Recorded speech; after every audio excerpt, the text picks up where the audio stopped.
Digital Foundry has returned from Gamescom, and we've brought with us a lot of interesting new footage, including captured direct feed footage of Devil May Cry 5 running on Xbox One X. And I played the game along with Alex and Richard. But to discuss it, I am joined by the one and only Alex Battaglia. Thanks, John. Glad to be here. So I think this was the public debut of gameplay for Devil May Cry 5. It was revealed back at E3 this year, but this is the first time we've had a chance to play it. And I wasn't sure what to expect necessarily, but I walked away rather impressed. I also felt the same way about it. When it was originally announced at E3 this year, I was pretty taken aback by the graphical presentation, but a lot of it was focused on the character models and the cinematic qualities of the game. But playing it up close in person on a big display on an Xbox One X, it looked rather great, and I'm really positive about it as we've seen it so far. So one of the first things that jumps out to me then is the image quality. There's a variety of techniques in play here designed to create the smoothest possible image, which also makes it rather difficult to pixel count, but based on our early counts, it seems like we're looking at a native 4K resolution. Now this is just our preliminary data, of course, and there could be something else going on, but yeah, first impressions look great. We'll have more precise figures, of course, when the final game releases, but the more important metric in the case of this game is, of course, the frame rate. Devil May Cry, it's always been a 60 frames per second game, except for Ninja Theory's initial release of DMC on the PS3 and 360, which was 30. And thankfully, they've returned once again to targeting 60 frames per second. And for the most part, the demo does an impressively good job of holding that frame rate despite the high resolution and high level of detail on display. Yeah, that was my impression coming off it too. Usually it's good when you don't notice a frame rate in a game, and to me that usually means it's 60 FPS. So when playing this demo, I wasn't noting any wobbly frame rates for the most part. And similar to DMC4, they actually sort of run the cutscenes unlocked, it seems, but Yeah, they look great. Yeah, they I mean, in terms of model quality and animation, they just look really fantastic. And another part, even though they had an unlocked frame rate, it was smoothed over by a really great implementation of per-object motion blur, which gave them like a cinematic quality as well as making sure that that frame rate that was unlocked wasn't as noticeable. I still, though, hope for the final release they consider locking those down on console at least to 30 FPS. Yeah, we'll have to wait and see, but I think the thing here is that this is the first Devil May Cry game made with what it seems to be Capcom's new engine. So previously, Capcom had relied heavily on MT Framework. When the PlayStation 4 was announced, however, they talked about their new engine that would power Deep Down, and unfortunately, that seems to have never come to light.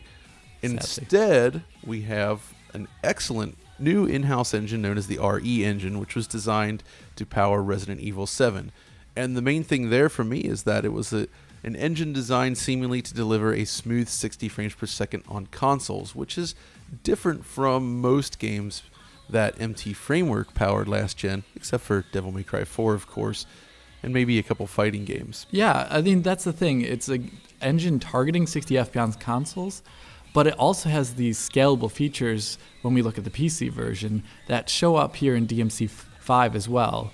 You can see like the per-object motion blur, which is in the cutscenes of this game, was actually in the PC version of RE7. So they are bringing things down from the PC version into the console release here for cutscenes, which I think shows the awesome scalability of this engine. I was hyper impressed by the showing on the base consoles for RE7 and also how it looked on PC. So seeing that here with other greater advantages over RE7, like the character models, is pretty impressive. Yeah, for sure. And then I was also really impressed with the level of detail on display. So like RE7 obviously takes place mostly within rather confined environments at night. It's very dark. Yeah. But the stages here in DMC5 seemed relatively large, and I mean more on par with what you'd expect from a DMC game, but the level of detail on display, the texture work, the quality of the different meshes placed throughout the environment, and just everything felt very cohesive and just really refined in a way that I was really impressed with, and it really speaks to the quality of the new engine here, I think. Yeah, a big thing that impressed me that I'm used to seeing in PC games more so than on consoles, especially when you look at Resident Evil 7, was the quality of the shadow maps on display here. There weren't always so many of them in the environment because they were taking, the game takes place in back alleys or when the sun is just kind of below the crest of the buildings. But when they would show up from like spotlights and things like that, they were incredibly crisp. I would presume to make the character models look as good as they do. But you could even walk pretty far away from them and barely, if at all, see any shadow cascades for lower resolution shadows. So they just looked really crisp and great, and something that I honestly expect out of a PC game, and less so a console game targeting 60 FPS. Yeah, for sure. On the flip side, the demo does seem to use a lot of reflections to represent water across the environments, but thus far it does seem that they're mostly focusing on using cube maps versus actual screen space reflections. But I did notice this scene here, for instance, if you pause for a second, look at the ground, I think we both kind of noticed that there's a bunch of bricks that are raised that appear to be actual geometry, and this kind of tickled me because it's not using parallax occlusion maps, and it's not like a fully modeled surface, but they place just enough 3D geometry here in the scene that while you're playing, your eyes are kind of fooled into thinking that the ground is more detailed than it actually is. And I kind of feel like that's something they've applied to the environment as a whole. There's just enough small details like this that your brain sort of registers the environment as just having more detail overall. Yeah, I think that's the quality of the texture work should be pointed out as well, because in that scene, you also have like the puddles of water in between the brick itself. Right. It's just a texture overlay, or at least a differentiation of material in the texture itself, but it makes the bricks, even though they're just flat 2D surfaces for the most part, look that much more 3D. It's a great effect. Yeah, and thinking of textures, another thing that's great here on the character models, which are extremely high poly from what I can see. Oh yeah, they're great looking. But man. the thing I liked a lot there was the texture work, the materials. Like if you look at Nero here, the cloth on his coat, like you can see the Fresnel. The light sort of reflects off of it as you'd expect. I mean, it's not perfect, but it looks good. But then you look at his shoulder pads, which are made of leather, and the way the light interacts with that. Again, it looks very realistic. It looks like sort of, I don't know, hyper real maybe is what I'd say, Yeah. where there's a lot of realism in the materials, but it doesn't look like reality. Yeah, it definitely goes for that hyper realistic CG look that you could, I think, kind of reminds me of CG cutscenes from the last gen almost, where the character models are just good enough on top of the motion blur and the material quality to give it a hyper realistic look that you're just describing. Yeah, exactly. And then on top of that, the game does feature a lot of cool particle effects. So obviously the combat is pretty fast paced and there's a lot of pyrotechnics happening, but there's the powers that Nero has, of course, like when he uses his gauntlet to slam the enemies with that electricity, there's a nice spray of sparks and around the screen. It looks great. There's like when you shatter these enemies, for instance, they sort of turn into a bunch of like little shards. That looks great.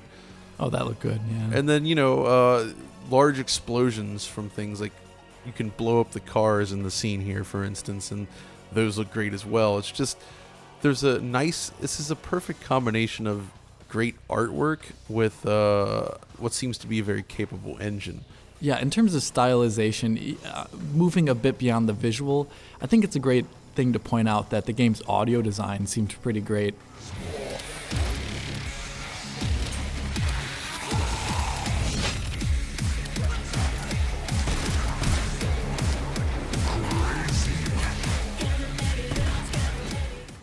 DMC and the Devil May Cry games kind of were known for having music that kicks up as combat starts. And in this game, it seemed to really accentuate the base combat, kind of flowing in and out of it with that strange goth pop punk sound that they have going. I have no idea what it is in terms of music, but I found myself kind of, unconsciously bobbing up and down to the rhythm of the combat due to the music. And I think that's a good thing. We don't talk enough about audio design sometimes on Digital Foundry, I think, even though it is a big part of how we perceive games and is a massive technical aspect. So I think it's always good to point out when games do it well, like Killer Instinct or Doom 2016. And here, I'm going to put it out there, it sounded really great in the headphones we had on. Yeah, I agree. I mean, it remains to be seen whether the songs become repetitive. Where DMC4, for instance, you kind of hear the same song ramp up every time, but Yeah. just from this demo, it certainly didn't feel that way, and I feel like the audio cues were really good. I hope they don't become repetitive. My goodness, I'm reminded of that as you said that. Yeah, exactly. Yeah. But yeah, I mean, some other things to note. I mean, there's several scenes that showcase some awesome volumetric lighting. There's the liquid surfaces like the water here, where they seemingly use a shader to create ripples as the player walks around through it. There's just a lot of detail in here, and it's the kind of thing where you wouldn't necessarily need to see this during a fast action game like this, but it does add a nice look to it, and I feel like it showcases some of the, flexibility of RE Engine. And that's something that's interesting to me, because so far we've had Resident Evil 7, first-person game. You have DMC 5, which is this third-person crazy action game. Then, of course, there's the Resident Evil 2 remake, which also looks good, and we saw that actually seems to support RTX for ray trace reflections, which, hey, maybe we'll see that in DMC 5 as well. Who knows? I would like that. Oh my goodness, that would make the game even look better than it currently does. I'm actually very curious about the other versions of the game. I've seen some posts online about the base PS4 version. I watched a video on it, and it looked to hold up really well, but obviously, being who I am, I'm curious about how this will scale up to the eventuality of the PC version coming out too. If it was already running this well on an Xbox One X, I'm curious what other graphical features they'll put in. Maybe instead of turning off per object motion blur during gameplay like they do, instead of where they just have a camera-based motion blur, maybe on PC you'll be able to toggle having it on all the time, giving those smooth, stylish action cuts and combat animations that extra flair that I really would love to see.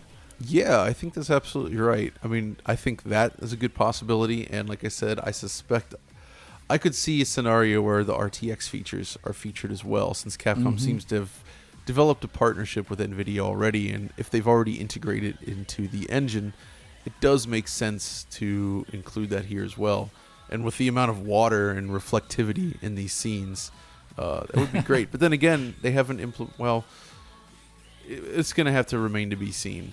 I think the only, and it's very minor, the only complaint I'd really leverage at this point is how at 1 or 2 points in the demo, there's load screens. So it's not 100% seamless. Like, the loading is not long, as you can see here, but it does slightly impact the flow of the experience and suggest that maybe the levels won't be as large or complex as I may have hoped. Yeah, it does definitely disrupt the flow of combat and traversal in the game, which was otherwise rather smooth. So I really do hope they, at least for the final version of the game, consider some form of in-world streaming to not have those breaks or pauses, or at least, yeah. But to be fair, I mean, that's typically how the series has played out, right? Like, every installment, aside from maybe DMC, which had fewer, you play DMC4, every time you go through a door, it's loading. Yeah. So this is certainly a step up from the previous games in that regard. I guess the question for me is whether or not the RE engine can support level streaming, because I think MT Framework really wasn't suited for that. I mean, it definitely wasn't if you look at the way Monster Hunter World was kind of jerry-rigged into having it, and the complications that brought about, I think. So maybe just as well, this engine still needs some growth period in terms of supporting larger worlds, maybe more dynamic levels too there. But that's just, pie in the sky wishes from me. In the end, we are looking at a game that played well at the 60 FPS we saw. Short little downtimes, probably not the biggest deal, but just some little quality of life issues that would be awesome to see fixed. Yeah, absolutely. So, this is our first hands-on. It's looking very promising. I think it plays extremely well. There's a nice feel to the combat. It seems like, there's, as usual, going to be a learning curve here, but it feels very satisfying to sort of figure out the combos. I hope you're not showing my footage, Sean. I had a huge learning curve if you watch my footage. Yeah. Well, a lot of the footage I'm showing here is actually Rich's, since that's the one I brought back on the drive, but I'm going to try to combine all the footage that I can get and turn it into something interesting. So Yeah. But yeah, I think that's going to do it for now. There's obviously going to be a lot more to say when the final game releases, which I assume is sometime in 2019. Definitely. But for the moment, thanks for joining me, Alex. Oh, of course, John. Anytime. And if you enjoyed this video, as always, be sure to like, subscribe, ring the bell up there, and follow us over on Twitter. And until next time, keep on playing Devil May Cry 4, maybe? All right. See you later.